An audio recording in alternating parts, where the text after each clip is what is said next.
प्रिय भक्तों, महादेव के पुत्रों के रूप में हम भगवान श्री गणेश एवं भगवान कार्तिकेय के संदर्भ में तो जानते ही हैं, किंतु क्या आप जानते हैं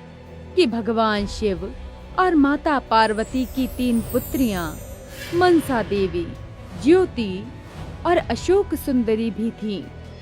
आज हम आपको एक ऐसी ही कथा सुनाने जा रहे हैं। पौराणिक कथाओं के अनुसार हुंड नामक एक दैत्य ने सहस्त्र वर्षों तक घोर तप कर अनेक शक्तियों को प्राप्त कर लिया था और शक्तियों को प्राप्त कर उसे स्वयं पर अत्यंत अहंकार हो गया। वो अपने तप द्वारा अर्जित शक्तियों का अनुचित लाभ उठाकर देवताओं को भी व्याकुल करने लगा। ऋषि मुनियों और देवताओं पर इस प्रकार की दुष्टता होते देख अशोक सुंदरी दैत्य हुंड पर अत्यंत क्रोधित हुई और इस कारण अपनी बाल्यावस्था में ही